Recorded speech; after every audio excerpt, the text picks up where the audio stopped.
Okay, picture this for a moment. It's a dark night, rain coming down, the city streets are quiet, and there's this man, Rafiq, an ordinary junk dealer, pushing his cart. You can see the time on his face, the work, but there's this, I don't know, a spark in his eyes, always looking for things people just, well, threw away. Right, the discarded stuff. But this one night, everything changes for him completely. An encounter, something really extraordinary, flips his whole world upside down. Yeah. So our deep dive today, it's into this really powerful story. We're looking at hidden value, profound loss, and this completely unexpected transformation. Okay, let's unpack this. What's truly fascinating here, I think, is how a story that feels quite simple on the surface can hold such deep truths. Exactly. Our goal is really to pull out those core insights, finding meaning, finding purpose, often in the most unlikely places. And it connects to these huge themes: grief, faith, community. Universal stuff. Totally. It's more than just a story. It's like a layered look at resilience, maybe grace, and finding that little bit of light in forgotten corners. So let's start with Rafiq, our main guy. The city knew him as a kabadiwala. Yeah, the junk dealer. His cart. It had this really specific sound, right? Cot, cot, chart, chart. People knew it. Every alley. A familiar sound. But Rafiq, he didn't just think of himself as, collecting junk. He had this idea of himself as a preserver. Like he was taking care of things people had just forgotten. What does that tell you straight away about him, even before the weird stuff starts happening? Well, what really strikes me is it's not just his job, is it? Yeah. It's deeper. A kind of philosophy. Right. Calling himself a preserver, it shows he already sees value where everyone else just sees trash. That quiet dignity, finding worth in the overlooked. Yeah. It really sets the stage, I think. Yeah. Suggests there's much more going on inside him than you'd guess from the outside. And this whole idea of preservation, it was huge in his personal life too, wasn't it? Oh, absolutely. In his tiny room, broken bed, old chair, he had this wooden box. His treasure box. Exactly. That was his real treasure. Inside, old papers, books, handwritten verses. They call them ayat. Containing Allah's zikri. Right, the remembrance or mention of God. Yeah. He never, ever sold those pieces. Oh, there. No. He'd wrap them carefully in white cloth, like a precious hidden hoard. It's such a contrast to his day job. It really is. But despite this quiet dignity, this inner world, Rafiq carried just immense sorrow. His life was marked by this awful personal tragedy. Years back, his little girl, Zainab, only 7, she was lost in a road accident. Heartbreaking. And then, just a year after that, his wife, Aisha, she died too, basically from grief. Oh, wow. So Rafiq was just utterly alone, just him, his cart, those squeaky wheels. I mean, you just can't imagine that level of loss. It's unimaginable. And yet, even facing that much sorrow, Rafiq showed this incredible resilience. That's the thing. Every single morning, didn't matter if he was hungry, tired. Yeah. He'd always say, Alhamdulillah. Praise be to God. Yeah. And it's not just about toughing it out. It's finding peace within the chaos, That's a key idea here, I think. True peace isn't about suffering going away. It's about perspective. Exactly. A spiritual viewpoint that goes beyond it. Makes you wonder, how did he find that kind of peace? Right. Okay, so let's get to the night itself. The big encounter. It's dark. It's raining hard. Yeah. City streets completely empty. And Rafiq's cart, it just stops right in front of this old mosque. Locked up, falling apart, walls almost bowing. Very atmospheric. You can just picture it. And then he sees her sitting under a little canopy outside the mosque. This girl, a mysterious figure. And her appearance is striking, right? White clothes, but somehow spotless despite the rain. Weirdly clean, yeah. And her hair's wet, stuck to her face, bare feet. But her eyes. Yeah, the eyes. They seem to hold some old secret or reflect Allah's power. That's how it's described. And she's just staring at Rafiq, unwavering. It's almost like she's not That's quite... this world. Yeah. Ethereal. Rafiq just stops. He's totally stunned. Then the girl gets up, walks towards him slowly, and asks this question, her first one. Do old things have a real price?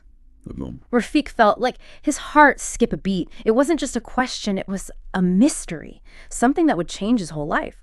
Why is that question so powerful for him? Well, because it speaks right to his secret self, doesn't it? His identity as a preserver. Ah, okay. She's not asking about, how much cash he could get. She's asking about inherent value. Yeah. The very thing Rafiq himself saw in those forgotten scraps he saved. It validates him. Totally. In a way nobody ever has before. And she follows it up with another really deep one. Do you just sell things or do you feel something in them? Exactly. And that one hits him hard too. Like someone just read his mind or his soul. Yeah. He kind of stammers, I'm just a junk dealer. I pick up what people throw away. But she just smiles like she knows what he's not saying. Wow. It's this moment of just profound recognition for him, like looking in a mirror. So he agrees to take her home, but as soon as they start walking, the whole night shifts. Streets he knows like the back of his hand suddenly feel different. There's this weird light, an ajib si roshni. A strange light, like a hidden noor, divine light. Yeah, and Rafiq gets this feeling that time itself is slowing down. Waqt der ho raha hai. Time slowing down. And maybe the strangest part, the girl's walking right next to his cart, but her footsteps absolutely silent. Whoa. Okay, so what's going on with this immediate change in the environment? Is it just mood setting, or is it hinting at something much bigger? Well, I think it's definitely more than just mood. It's the story signaling, like, okay, we're stepping outside normal reality now. Entering the extraordinary. That strange light, the noor, time warping, it suggests Rafiq's entered some kind of sacred space, maybe a different dimension. Right. It's the story telling us, pay attention. Something miraculous is happening here. Look beyond the everyday. And things get even stranger along the way, don't they? Oh, yeah. He starts seeing these really uncanny things. First, a light in a shop window, a shop that's always locked and dark. Huh, weird. Then, an old well, been dry for years. Suddenly it's full of water and it's glowing. Glowing water in a dry well. Okay. And a street that's usually just full of trash. Suddenly it smells sweet like roses. Roses instead of garbage. Nice touch. And the azan, the call to prayer, coming from a mosque minaret, it sounds different, like longer, and it hits him really deeply, as if kurugaya ho. Time itself just stopped. Yeah. These details are so vivid, almost surreal. They really are. And each one feels like it has weight, doesn't it? Symbolism. They're sure. The glowing well, the roses. It feels like spiritual renewal. Purity coming out of decay, maybe. I like that. And the azan stopping time. Yeah. Suggests this moment of intense spiritual connection. The divine call is all that matters. These aren't just random oddities. They feel like signs, manifestations of some guiding presence. Okay, this next bit, this gave me actual chills when I read it. The girl, just out of the blue, asks Rafiq, "This alley was your daughter's favorite, wasn't it?" Whoa. How? How could she possibly know that? What does that tell us about her? Or maybe about this whole, experience? That's the moment gets deeply, deeply personal, isn't it? The supernatural hits home. Yeah. Knowing about Zainab's favorite alley, a detail only Rafiq knew.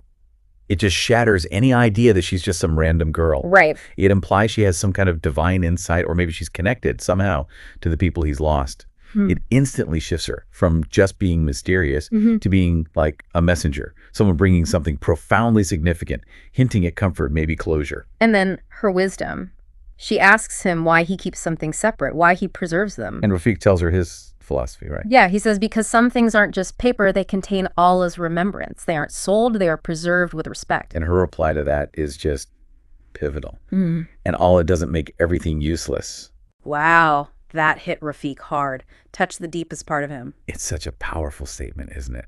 It tells us that even the things we throw away, the things that seem insignificant, even parts of our past, they still hold potential for grace. A reminder that nothing's truly pointless. Exactly. Nothing is without purpose in the bigger picture. So their journey ends at this old deserted madrasa, an Islamic school. There's a neem tree in its little courtyard. The rain's lighter now, but you can feel this spiritual weight in the air. Yeah.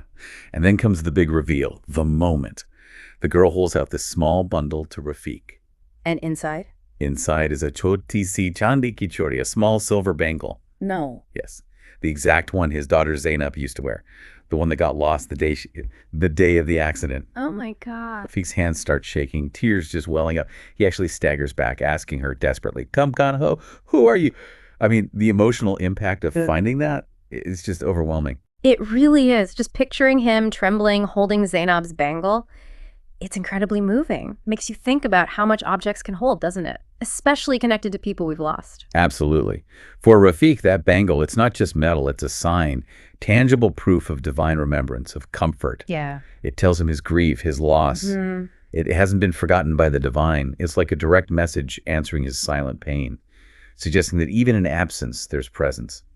And just then, the faint sound of the Fajr Azan starts the dawn prayer call. And the girl gives him her parting words, gentle but so profound. Allah hides his mercy in things people forget. Exactly. And then She's gone, just vanishes, seems to almost float and dissolve into the morning light, leaving Rafiq alone, reeling, filled with this strange mix of peace and so many questions. But it's not quite over, is it? He notices something else. Left on the stone bench under the tree, a small bundle, dry despite everything. What was it? Inside, an old, beautiful piece of paper. An ayah written in golden ink. Wa ma tawfiqi illa billah. And my success is only through Allah. Precisely. That paper, along with Zainab's bangle, they become his amanat, his sacred trust. He feels this immense weight lift off him, like Allah had remembered him. And that scripture, it perfectly echoes the miracle he just witnessed. True success, true help comes only from God. So what does he do? What happens next? The very next day, he doesn't go out with his junk cart. No, complete change. He makes this instant, life-altering decision. He brings out an old stove, tea leaves, cups, and sets up a tiny tea stall. Simple, heartfelt, right there under the neem tree at the madrasa. Right at the spot. And he makes a special shelf, and on it he puts all those sacred papers he'd collected, the verses, the du'as, the prayers, all wrapped in white cloth. Not for sale, just for reverence. This is a massive shift in his purpose, isn't it? Oh, absolutely. It's the direct result of that night. He's gone from just, privately preserving forgotten things. To creating a public space. Yes. A public space for reverence, for service. His purpose has been completely reframed, divinely redefined, you could say. He's not just a preserver anymore. He's become a channel for that hidden mercy, that light for other people. And this little tea stall, it very quickly becomes more than just a place for tea. It turns into a muqaddas jaga, a kind of sacred spot. People start coming, not just for chai, but to share their problems, to find some comfort. Rafiq's quiet way, his shelf-preserved wisdom, it just draws people in. Yeah, and you see his impact grow. There are these really touching examples, like an old man comes. Oh, yeah. He brings Rafiq his own deceased daughter's broken book. And inside, there's a prayer the little girl had written. Oh, Allah, always keep my Abuji, my father, happy. Oh, wow. Rafiq gets emotional, naturally. And the old man, seeing Rafiq's sincerity, he tells him, Rafiq, you're not just a junk dealer. You are Alaka ek nishan, a sign of Allah. That's powerful. Shows how his quiet presence became this source of solace. Exactly. And there's another story, a young man, Asif. His mother is terribly ill. He comes looking for prayers. What does Rafiq do? Rafiq gives him a small paper with Surah Al-Fatihah written on it. Tells him, pray with an open heart. Yeah. And miraculously, Asif's mother gets better. So Asif, out of gratitude, brings Rafiq his own grandmother's old Quran. It had this beautiful prayer inside for children to be kept under Allah's remembrance. It just solidifies his new role, doesn't it? Not just tea, but kind of a spiritual anchor for the community. Precisely. And the strange appearances? Yeah. They don't stop. Things keep showing up under the neem tree, often with that faint smell of roses again. Like what? First, a small tasbih prayer beads, the one Zainab used to hold when she sat with her mother in the mosque. Zainab's beads. Then his wife, Aisha's locket, appears, with a precious little photo inside of the three of them, happy. His whole family brought back to him piece by piece. And finally, maybe the most moving one, a piece of paper with Zainab's own childhood handwriting on it. Ya Allah, mera buji ko hamesha sukun de. Oh Allah, always give my father peace. Yeah, just wow. Yeah. The symbolism of these items, it's immense. It just keeps reinforcing that core idea. Allah's mercy is always there, showing up in unexpected ways, even in things lost or forgotten. Right. It cements Rafiq's new identity as a muhafiz, a guardian of Allah's zikr, a keeper of this forgotten light. Yeah. Even an old friend comes by, sees the change, tells Rafiq he's changed the whole city. But Rafiq, ever humble, just says, it was Allah who showed him the way. Exactly. It's just amazing how this one small act, setting up the tea stall, revering these papers, creates this huge ripple effect. Peace, meaning, not just for him, but for everyone around him. And he keeps adding new papers to his shelf every day. His purpose continues. So as we kind of wrap up this deep dive into Rafiq's story, his journey is just, well, incredible. From this grieving junk dealer to a guardian of forgotten wisdom.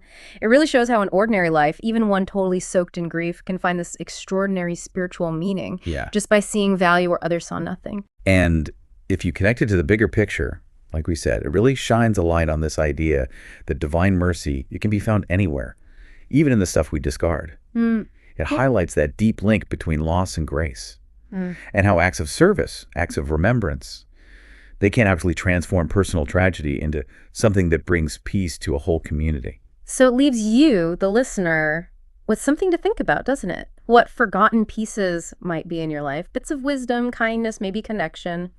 hiding in plain sight, Yeah. waiting to be rediscovered, maybe, to become a source of nur, of light, of grace for you, and maybe for others around you too. It really does pose that question directly to you. What might you find if you actually looked for Allah's mercy in the things people forget?